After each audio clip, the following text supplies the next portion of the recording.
साथियों, आज हमारा चर्चा का विषय है कार्यस्थल पर हमारा जो अफेयर है वो हमारे जीवन को या तो तबाह कर सकता है या हमारे लिए समस्याएं खड़ी कर सकता है। आज वर्क प्लेस पर अफेयर की बढ़ने के तीन मुख्य कारण हैं।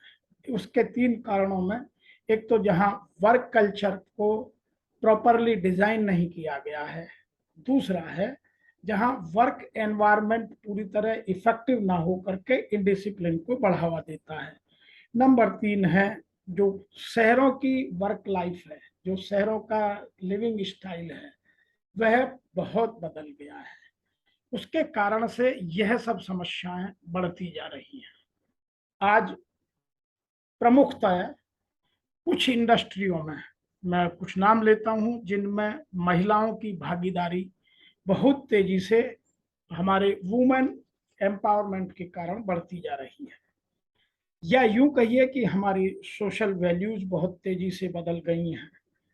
और सोशल वैल्यूज बदलने में जो हमारी महिलाओं का जो एम्प्लॉयमेंट रेशियो है वो कुछ इंडस्ट्री में 40 से 50% तक बढ़ गया है।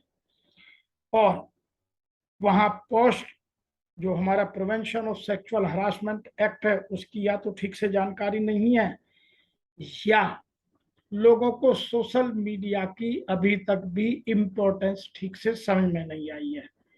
तो लोग ये गलती कर देते हैं और उसकी वजह से प्रॉब्लम आ जाती है। आज प्रमुखतः hospitality industry, aviation industry, IT information technology industry, education, health care industry, finance industry, professional services और बिजनेस सर्विसेज में यह problem world wide across the globe बढ़ गई है। मैं इसके आपको कुछ उदाहरण देता हूं और उनसे फिर समझाने की कोशिश करता हूं। उसके प्रमुख उदाहरण ये हैं। और एक सर्वे हुआ था, जो अभी नया सर्वे आने बाकी है। मैं आज 2013 के सर्वे के बेस पर आपके साथ बात कर रहा हूं। जो 2013 में सर्वे किया गया था वह वर्ल्ड वाइड सर्वे था। उसमें यह बात सामने आई थी कि 39% वर्कर्स अपने ऑफिस में या अपने वर्क प्लेस पर अपने को वर्कर के साथ कम से कम एक बार रिलेशनशिप जरूर बनाते हैं। नंबर 2, 17% लोग अपने ऑफिस में या अपने कार्यस्थल पर 2 बार इस तरह के रिलेशनशिप डेवलप कर लेते हैं। नंबर तीसरा डेटा है 30% of employees married to their coworkers after having office affairs. India में यह प्रचलन अभी कम है, लेकिन बाहर में बहुत ज्यादा है। धीरे धीरे भारत में भी यह प्रचलन अब बढ़ता जा रहा है। नंबर 4 है जो ऑफिस रोमांस है। वो कुछ इंडस्ट्री में कॉमन हो गया है, क्योंकि वो केवल अपने वर्क कल्चर में इथिक्स को कम, सोशल वैल्यूज को बहुत कम और केवल परफॉर्मेंस अपने पर्टिकुलर एरिया में वो मेजर करते हैं। उसके अलावा उन्हें ना सोशल वैल्यूज से, ना वर्क इथिक्स से, ना सोशल इथिक्स से कोई बहुत ज्यादा लेना है। इसके कारण से कुछ इंडस्ट्रीज में यह प्रॉब्लम बढ़ते जा रही है, जैसे leisure and hospitality, information technology, financial services, health care, business services industry etcetera. Number 5वां जो मुख्य विषय है वो है 20% एम्प्लॉयज अपने साथी के साथ वहीं अटैच हो जाते हैं जो उनकी सेम नेचर के जॉब को करते हैं। और 35% वर्कर्स ऐसे हैं जो अपने वर्क ऑफिस अफेयर्स को छुपाने की कोशिश करते हैं लेकिन छिपा नहीं पाते हैं। तो ये 6 data world wide well known है और भारत में इनकी संख्या अब धीरे धीरे बढ़ती जा रही है। मैं एक बात यहाँ और भी कहना चाहता हूँ कि जो भारत में 12 इफेक्ट्स हैं जो हमारे करियर को बर्बाद करते हैं, क्योंकि हम ना तो टॉस को समझते हैं, ना कंपनी की एचआर पॉलिसी को समझते हैं, ना कंपनी की जो और पॉलिसीज हैं जो समय समय पर कंपनियां बनाती रहती हैं, उनको हम ठीक से समझते हैं ना उनकी इम्पोर्टेंस को समझते हैं, और हमारे जीवन में इनका इफेक्ट बढ़ता चला जाता है। और ये प्रॉब्लम्स कहाँ से आती हैं, मैं उसके 12 आपको प्रभाव बताने की कोशिश कर रहा हूँ। इसके अतिरिक्त और बहुत सारे हो सकते हैं। सबसे पहला प्रभाव आता है, office affairs can lead to absentees. जब ऑफिस में अफेयर होता है तो दोनों में से अधिक समय दोनों छुट्टी एक साथ लेते हैं तो एब्सेंटी की प्रॉब्लम पड़ती है। Number 2, you can and up losing your job. यदि आपकी पॉलिसी में नहीं है और आपने डिस्क्लोज नहीं किया और एचआर पॉलिसी में आप ट्रैप हो गए तो आपका जॉब जा सकता है, या आपके कोवर्कर ने कंप्लेंट कर दी तो जो हमारा prevention of sexual harassment act है उसके तहत भी आपका जॉब जा सकता है। नंबर तीसरा प्रभाव जो देखने को मिलता है वह यह है कि your love life can become the subject of office gossip. आपका और आपके कोवर्कर का जो लव अफेयर्स है वो एक चर्चा का विषय बन जाता है और जिससे फिर आपको प्रॉब्लम हो सकती है। Number 4, office affairs can create legal consequences.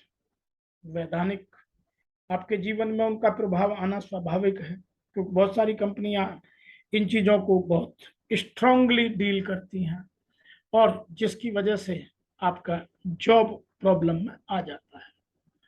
Number 5, your affair can destroy and already establish relations. बहुत सारे लोगों को जो इनकी पहले शादी हो चुकी है और वो ऑफिस में लव अफेयर करने लगते हैं और बाद में उनकी फैमिली लाइफ डिस्टर्ब हो जाती है, डाइवोर्स हो जाता है, बच्चों के जीवन पर प्रभाव पड़ता है। तो नंबर 5वां प्रभाव यह देखने को करता है। नंबर 6 है, it can create an extremely hostile work environment. जब आपको लगता है तो आप हॉस्टाइल होते चले जाते हैं और आपकी परफॉर्मेंस लड़खड़ाती चली जाती है और जिसके कारण से आप कभी कभी डिप्रेशन तक में चले जाते हैं। मैंने 2019 में एक केस डील किया था और जिसमें हमारे एक एम्प्लॉय ने सुसाइड कर लिया था। तो आप यदि उसमें हॉस्टाइल हो जाते हैं और फिर आपको अपनी लाइफ को सरवाइव करना, डिप्रेशन से बाहर निकलना मुश्किल हो जाता है। नंबर 7 है, your objectivity and fairness will be doubted. कि आपका जो ऑर्गेनाइजेशन के प्रति कमिटमेंट है उस पर लोग डाउट करने लगते हैं, आपकी फेयरनेस पर डाउट करने लगते हैं। मैं आपको कुछ वर्ल्ड वाइड उदाहरण दूंगा तो आपको ये बात समझ में आएगी कि कंपनियों के बड़े बड़े सीईओज के जॉब चले गए। नंबर 8 है, your reputation can get damage permanently. आपके यदि कार्यस्थल पर इस तरह के रिलेशनशिप बनाते हैं तो बहुत सारे लोगों की, आपने अमेरिका के प्रेसिडेंट का वर्क अफेयर की वजह से आपने सुना होगा कितनी उनकी रेपुटेशन डैमेज हुई, और बहुत सारे ऐसे बिजनेस में एग्जाम्पल मिल जाते हैं। मेरे एक साथी जो किसी कंपनी में एचआर हेड थे, उनका बातों बातों में जॉब चला गया। तो बहुत सारी प्रॉब्लम्स इस तरह की जीवन में देखने को मिलती है। नंबर 9 है, office affair can never remain smooth and peaceful. हम लोग ये सोचते हैं जब हम अफेयर में पढ़ते हैं तो ये सोचते हैं कि हमें कोई देख नहीं रहा है, लेकिन प्लीज कीप इन माइंड, यह बात सदैव ध्यान रखिएगा कि वह ना तो कभी किसी से छुपता है, ना वह हमेशा स्मूथ और शांत रहता है। वह रंग बदलता रहता है और जिसका प्रभाव आपके जीवन में आना आवश्यक है। Number 10, your career can be risk due to the affair. आपके इस तरह की जो हरकत है या लव अफेयर है या रोमांस आप करते हैं उससे आपका करियर हमेशा रिस्क पर रहता है। Number 11, the success of one person can cause jealousy in the other person. आपको यह बात ध्यान रखनी होगी कि हमेशा ऑफिस में वर्क पॉलिटिक्स हमेशा रहती है और आपकी सक्सेस आपकी जेलिस का कारण बन जाता है और लोग छोटी बात को बड़ी बात बनाकर और इन पॉलिसीज का फायदा उठाकर आपके करियर को बर्बाद कर सकते हैं। Number 12, your work performance can deteriorate और विल डिटोरिएट।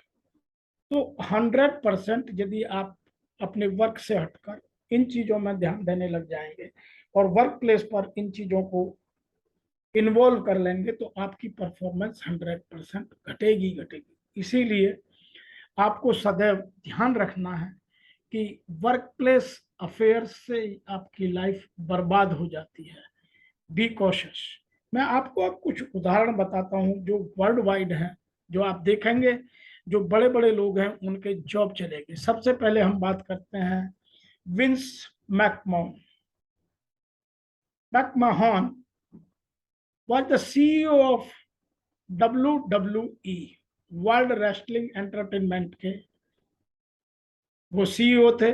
2022 में ही अपने एक फॉर्मर एम्प्लॉय के साथ रिलेशन में उनका जॉब चला गया। Now he is x CEO of WWE। बहुत बड़ा उदाहरण है, एवरीबडी कैन अंडरस्टैंड। और जब ये बातें इंटरनेशनल न्यूज़पेपर में छपने लगती हैं तो आपकी कितनी रेपुटेशन डैमेज होती है उससे आप अंदाजा लगा सकते हैं।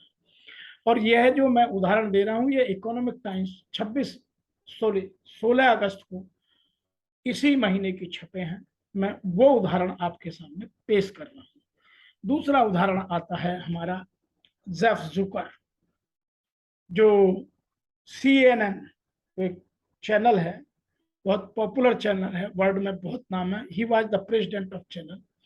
उसको फरवरी 22 में रिजाइन करना पड़ा because he had failed to disclose a consensual relationship with a colleague. जो पॉलिसी थी CNN की उसमें आपको डिस्क्लोज करना था, आपने डिस्क्लोज किया नहीं, आपको लगा कि मैं छुपा लूंगा और जेफ जुकर को अपना जॉब छोड़ना पड़ा। नंबर तीसरा उदाहरण जो आज लाइमलाइट में है वो है एलन मस्क, जो सीईओ है टेस्ला के। उनका आज की डेट में रोमांस जग जाहिर है। उन्होंने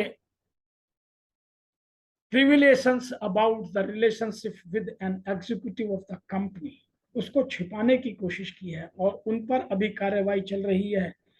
क्या होगा, टेस्ला उनको अपने बोर्ड में रखेगी या नहीं रखेगी, कहा नहीं जा सकता। But the social media pressure is very high and he is a very bright person. अगली बात करते हैं हम स्टीव स्टरब्रुक की, जो मैकडोनल्ड के डायरेक्टर थे। उनका अपने स्टाफ मेंबर के साथ रिलेशनशिप डेवलप हुआ और उनको बोर्ड ऑफ डायरेक्टर्स के पद से 2019 में बाहर कर दिया गया। तो ये कुछ बड़े बड़े उदाहरण। मैं एक और उदाहरण देता हूं जिससे आपको लगेगा कि हम तो बहुत छोटे लोगों की बात करते हैं, पर वर्ल्ड वाइड बहुत सारे उदाहरण हैं और भारत में पॉस का बहुत ज्यादा प्रचलन बढ़ता जा रहा है। नेक्स्ट उदाहरण है ब्रैन कैंडिच। जून 18 में he was force to out CEO of Intelcom, जो हमारी चिप बनाने वाली कंप्यूटर चिप बनाने वाली कंपनी है इंटेल चिप, उसमें थे। उनका अपने एम्प्लॉय के साथ रिलेशनशिप हुआ जो कंपनी की पॉलिसी के अगेंस्ट था और उसमें उनका जॉब चला गया। You are force to resign. तो आप समझ सकते हैं कि कितने बड़े बड़े लोगों का जॉब चला गया है और हमें इन चीजों से बचना है। भारत में भी 2013 के बाद पॉश का, प्रिवेंशन ऑफ सेक्सुअल हरासमेंट का मसला बढ़ता जा रहा है। हमारे यहाँ भी सोशल जो मीडिया है उसका प्रेशर बढ़ता जा रहा है और जो हमें इन चीजों को यदि समय से नहीं समझेंगे तो इनका हमारे जीवन में बहुत प्रभाव पड़ने वाला है। उसके लिए हमें कुछ चीजें अपने जीवन में समझनी होगी और मैं आपको 8 वो उदाहरण देता हूं जिनसे आप इन चीजों से बचने की कोशिश कर सकते हैं।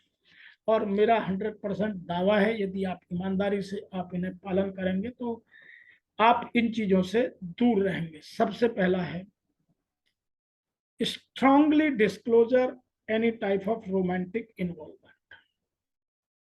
आप सबसे पहले डिस्क्लोज कीजिए ताकि आपको सबको पता हो और आप उससे बाहर आ जाए। Number 2, if an affair occurs please move the employees. Company में मोबिलिटी, एम्प्लॉय मोबिलिटी पॉलिसी होती है। आप एक एम्प्लॉय को मूव कीजिए, दूसरे एम्प्लॉय को दूसरी जगह मूव कीजिए, दोनों एम्प्लॉय को उनको डिसलोकेट कर दीजिए। Number 3, encourage disclosure. कंपनी में डिस्क्लोजर पॉलिसी होती है, आप बनाए पहले से साइन कराइए अपनी डिस्क्लोजर पॉलिसी पर। यदि आप वर्क प्लेस अफेयर्स में इन्वॉल्व मिलेंगे तो आपका जॉब जाएगा, तो लोगों पर प्रेशर रहेगा, तो डिस्क्लोजर पॉलिसी पर साइन कराइए। नंबर 4 है कंपनीज रिलेशनशिप पॉलिसी। यदि आप कंपनी में रहते हुए अपने किसी एम्प्लॉय के साथ शादी करते हैं तो आपका जॉब जा सकता है। बहुत सारी कंपनियों में रिलेशनशिप में जॉब नहीं रहता, और जो सीनियर पोजीशन पर है उसको जॉब छोड़ना पड़ता है। तो आप कंपनी की पॉलिसी को बनाइए और लोगों को समझाइए। Number 5, knowledge about POSH act. जो prevention of sexual harassment act 2013 है, उसकी आप अवेयरनेस बढ़ाइए और उसके प्रभावों को लोगों को समझाइए, ताकि लोग इनको समझ करके अपने आप को सुरक्षित रख सकें। नंबर 6 है advise employees about public display of affairs. अपने एम्प्लॉय को कहिए कि यदि कोई ऐसा है भी तो आप आराम से अपने आप को कंट्रोल कीजिए, अपने पार्टनर को कंट्रोल कीजिए, एक मूव कर जाइए, उसको पब्लिकली डिस्क्लोज मत कीजिए। अदरवाइज आपका public disclosure of affection can create the trouble of your career. Number 7 है कंपनियों को अपने यहाँ चेक बहुत स्ट्रांग बनाने चाहिए, ताकि इस तरह के चेक्स एंड बैलेंसेस एम्प्लॉय को समय समय पर मिलते रहें और वह अलर्ट उनको जाता रहे। नंबर 8, फॉर्मेशन या फॉर्मुलेट इफेक्टिव पॉलिसी, कि आप क्या करेंगे और उसका प्रभाव आप पर क्या होगा, और वह पहले से साइन कीजिए। तो यदि इन कामों को आप करते हैं तो आपकी कंपनी में इस तरह की प्रॉब्लम नहीं होंगी और अनवांटेड प्रॉब्लम्स क्रिएट नहीं होगी और सडन टैलेंट की प्रॉब्लम क्रिएट नहीं होगी। इसीलिए मेरा जितने भी HR हेड्स हैं या जितने भी एम्प्लॉयर्स हैं, उन सबसे निवेदन है कि आप अपनी पॉलिसीज को चेक कीजिए और पॉश को, प्रिवेंशन ऑफ सेक्सुअल हरासमेंट के अवेयरनेस को डेवलप कीजिए और अपने एम्प्लॉय का फ्यूचर, अपने टैलेंट मैनेजमेंट को स्ट्रांग बनाइए। आज इतना ही, फिर शीघ्र मिलते हैं। मैं आशा करता हूं कि आपको हमारे इस तरह के इंफॉर्मेटिव वीडियो पसंद आते हैं। आप सब्सक्राइब कीजिए, बेल आइकॉन दबाकर सुनिश्चित कीजिए, अपने मित्रों को भेजिए, अपने जान पहचान वालों को भेजिए, ताकि वो भी इन सब से अपने वर्क प्लेस को, अपने करियर को या अपने एनवायरनमेंट को और बेहतर बनाकर अपने करियर को और चार चांद